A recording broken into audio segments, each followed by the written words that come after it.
warahmatullahi wabarakatuh. Teman-teman bertemu kembali dalam pelajaran tematik kelas 5, tema 3, subtema 1, pembelajaran 3. Teman-teman siapkan buku tematik 3-nya bersama alat tulisnya ya.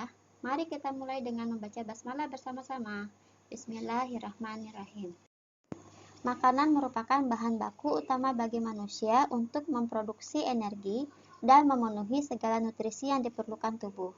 Ibarat bensin yang sangat vital peranannya bagi kendaraan bermotor. Makanan sangat berperan bagi tubuh manusia dalam mempertahankan kelangsungan hidup. Namun, tidak semua jenis makanan yang dikonsumsi dapat memberikan asupan gizi yang baik dan sehat. Makanan yang sehat ialah makanan yang mengandung semua zat gizi yang dibutuhkan oleh tubuh untuk memperoleh energi. Dalam pemenuhan makanan, manusia tidak dapat bekerja sendiri. Contohnya, dalam budidaya padi, manusia melakukan interaksi sosial dan interaksi dengan lingkungan hidup. Proses apa saja yang terjadi? Siapa saja yang terlibat dalam proses tersebut? Apakah dalam proses tersebut manusia berinteraksi dengan lingkungannya? Bagaimana dengan lingkungan sosialnya? Itulah beberapa pertanyaan mengenai manusia dalam berinteraksi sosial dan interaksi dengan lingkungan alam yang ada di sekitarnya. Interaksi sosial adalah hubungan-hubungan sosial yang menyangkut hubungan antar individu, individu dengan kelompok, dan kelompok dengan kelompok. Interaksi sosial amat dibutuhkan untuk kehidupan bersama, sebab individu tidak dapat hidup tanpa individu lainnya. Interaksi dengan lingkungan hidup merupakan interaksi antara manusia dengan lingkungan yang terbentuk secara alami.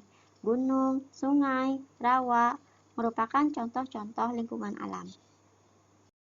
Selanjutnya ada dua pertanyaan yang perlu kita perhatikan.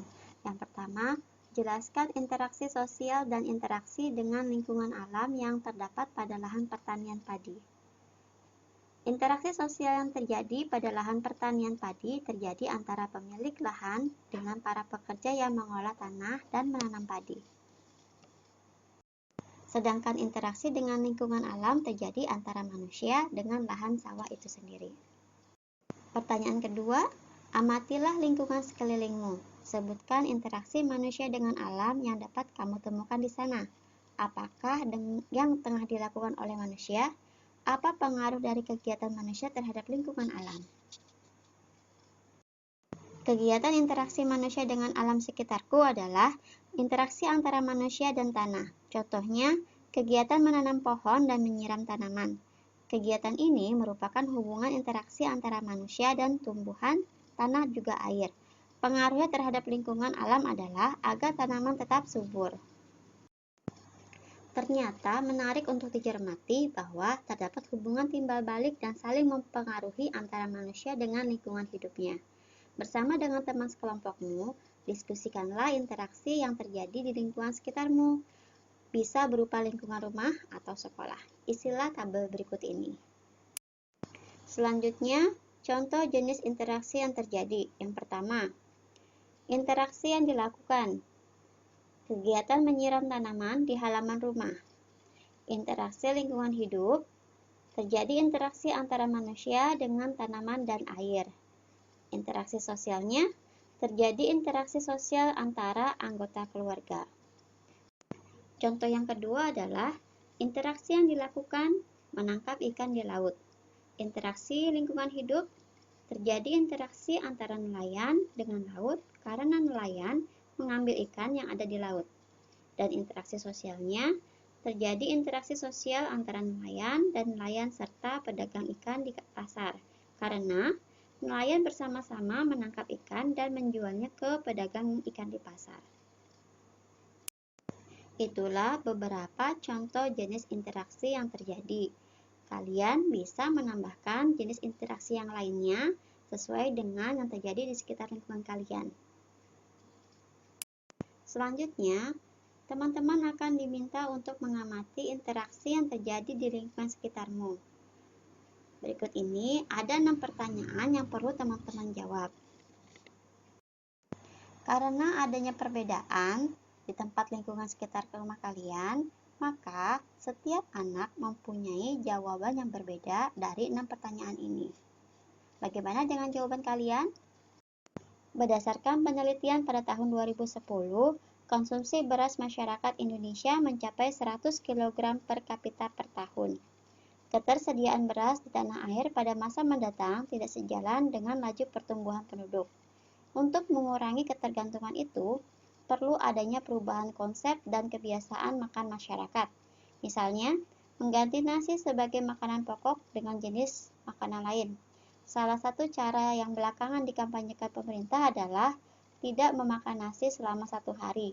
Kebiasaan ini misalnya dilakukan 1 hari dalam sepekan. Sebagai pengganti selama sehari itu, warga bisa mengkonsumsi sumber karbohidrat yang lain seperti jagung, ubi, singkong, talas, kentang, dan sagu.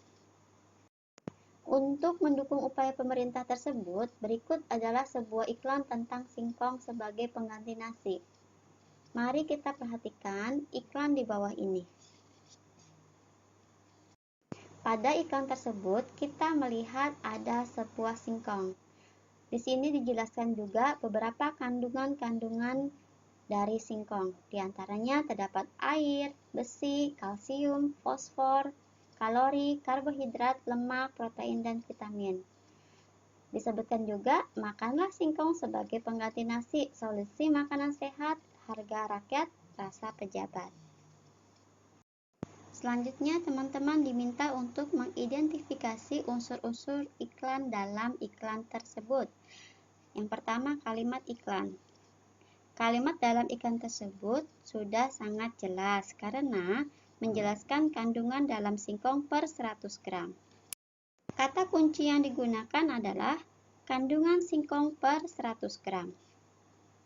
Dan untuk observasi gambar yang digunakan pada iklan tersebut sudah sangat menarik dan berhubungan dengan kata kunci yang disampaikan.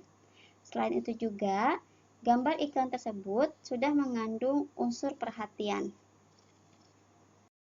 Terima kasih teman-teman telah menyimak video pembelajaran ini. Semangat mengerjakan. Wassalamualaikum warahmatullahi wabarakatuh.